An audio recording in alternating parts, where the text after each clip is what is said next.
My wife screamed, "You're worth nothing. I deserve a real man." I calmly replied, "You're right." Then I slid the divorce papers across the table. 2 weeks later, she was on her knees begging me to talk. I'm 32. Never thought I'd be the kind of person who would walk away from his marriage without looking back. But life has a strange way of teaching you what you're really made of. The night everything changed began like any other evening in our house. Cold, heavy, and tense.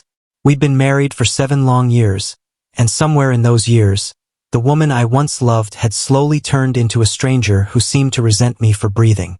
That evening, the fight started over something so trivial it almost feels silly now. I'd forgotten to pick up her dry cleaning because I was working late, trying to finish a project that could decide whether my startup survived another quarter. But to her, it was proof that I didn't care.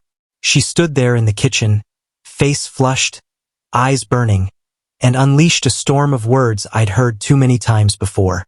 She called me useless, said I was a failure, complained that I didn't earn enough money, that I didn't give her the life she deserved.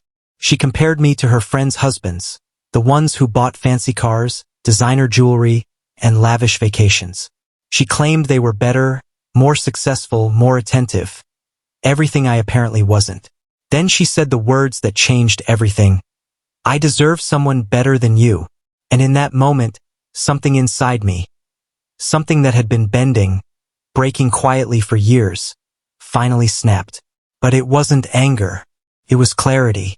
I looked at her for a long moment, and then, with a calmness that surprised even me, I told her she was absolutely right. She did deserve someone better, someone she actually wanted. And I deserved someone who didn't make me feel like a failure every single day.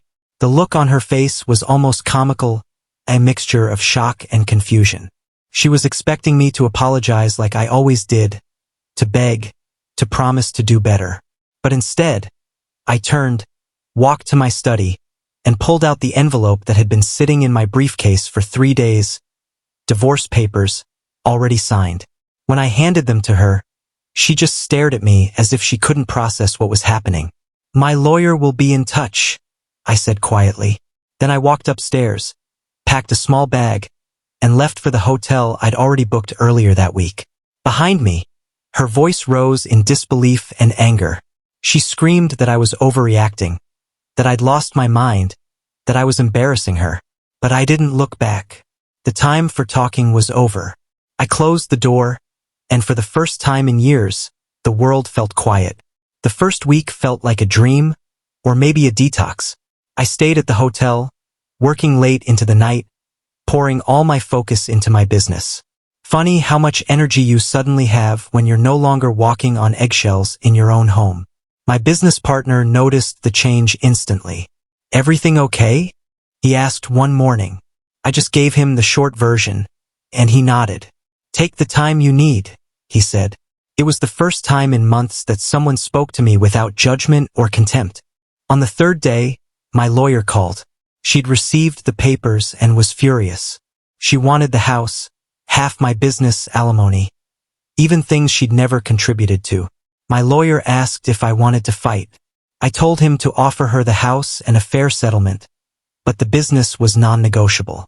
I'd built it from scratch, long before I met her, and I wasn't about to let it become her consolation prize.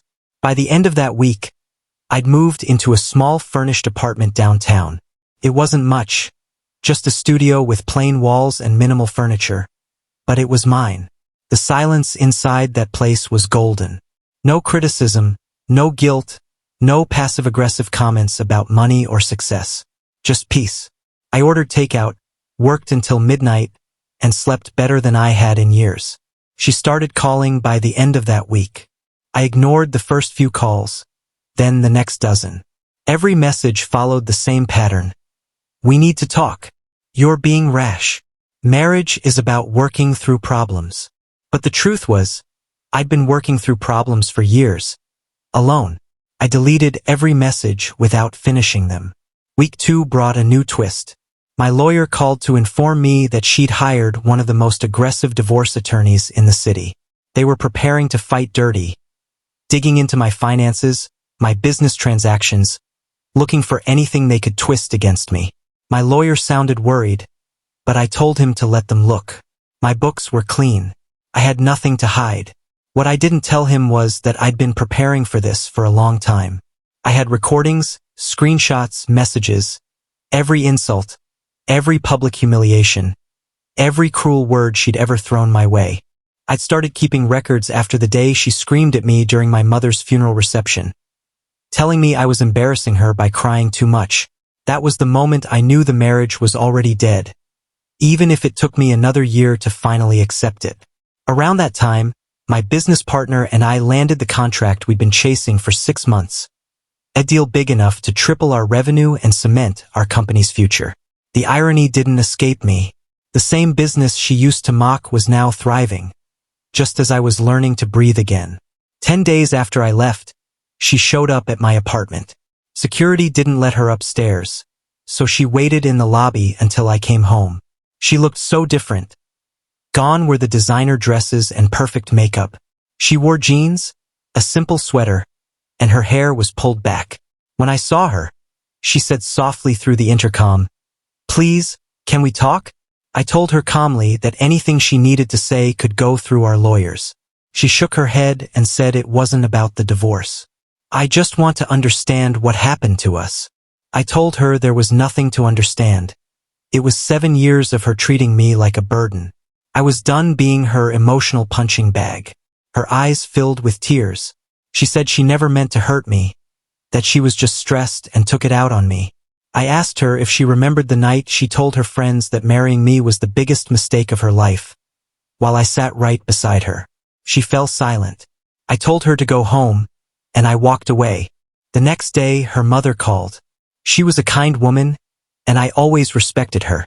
She asked me to reconsider, saying her daughter was heartbroken, that every marriage had its rough patches.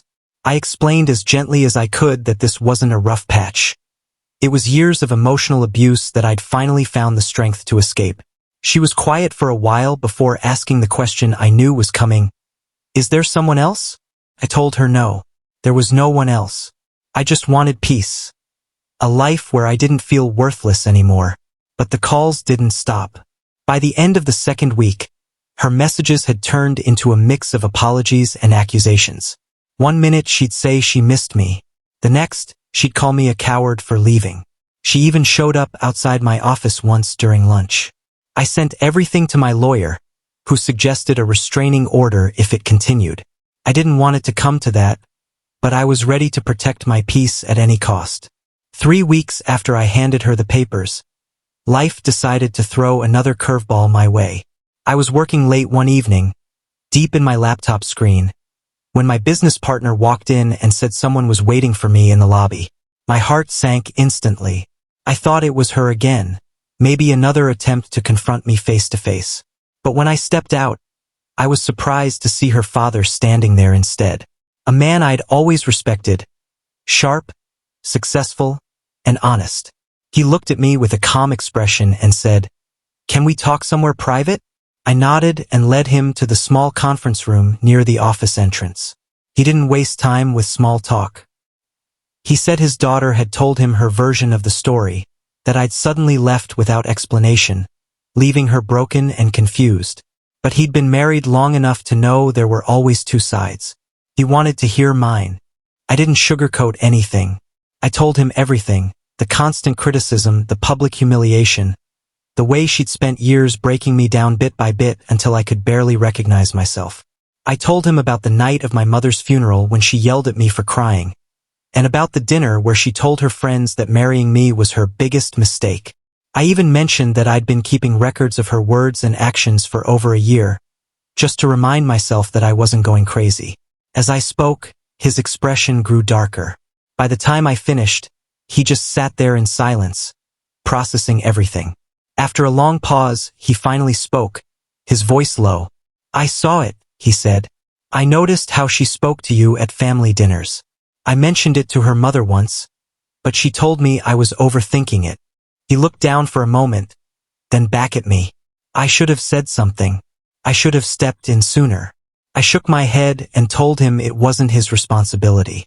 He then said something that stayed with me long after he left. I built my business to give my children comfort, but somewhere along the way, my daughter learned to measure people by their bank accounts instead of their hearts. That's my failure too. Before leaving, he reached out, shook my hand firmly and said, I don't blame you, and I won't support her legal battles against you. She needs to face the consequences of her choices.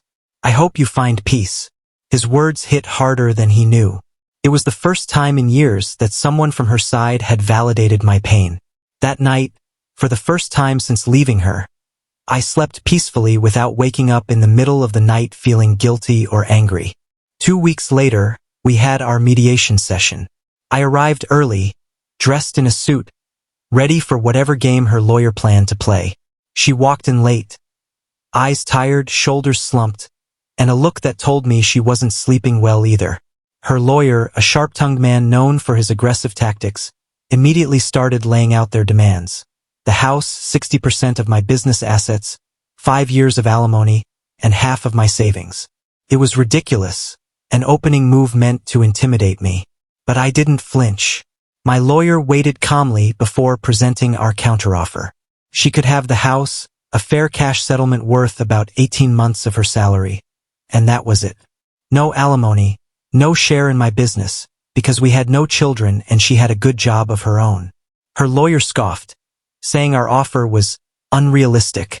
That's when my lawyer gently placed a folder on the table. Inside were screenshots, emails, text messages, and a few carefully selected audio recordings. He explained to the mediator that if this case went to court, we'd be demonstrating a pattern of emotional and psychological abuse that severely impacted my well-being. The room fell silent. Then my lawyer pressed play on one of the recordings. Her voice filled the room. Sharp, cold, cutting deep. If you're going to be a failure, at least have the decency to fail quietly so you don't embarrass me. The color drained from her face. Even her lawyer looked uncomfortable. The mediator cleared his throat and called for a break. They left the room for a private discussion, and when they returned 30 minutes later, their demands had magically shrunk to almost half. We didn't finalize anything that day, but the power dynamic had shifted. The confidence her lawyer walked in with was gone. He knew they were in damage control mode now. As we packed up to leave, I could feel her eyes on me, but I didn't look back. I'd already done enough looking back for one lifetime. That evening, I got a call from an unknown number. Thinking it was work, I picked it up, but it was her. Her voice was small, fragile, almost unrecognizable. "Can we talk?" she asked. Against my better judgment, I agreed to meet her for coffee the next day, somewhere public, neutral. When she walked in, she looked different. Not just on the outside, but in her whole demeanor. She sat down quietly, her hands shaking slightly around the coffee cup. "I've been in therapy," she said before I could even speak. "Dad made me go after he talked to you." Then the words started pouring out, the regret, the realization, the apologies. She said she'd spent years comparing herself to everyone around her, chasing an idea of success that was slowly consuming her. And she admitted that she'd taken all her insecurities out on me because I was the one person she knew wouldn't leave. Her voice broke when she said, "I was wrong. I was cruel. I don't deserve your forgiveness, but I needed to say I'm sorry." I sat there listening. I wanted to feel anger, or satisfaction, or even closure, but all I felt was sadness.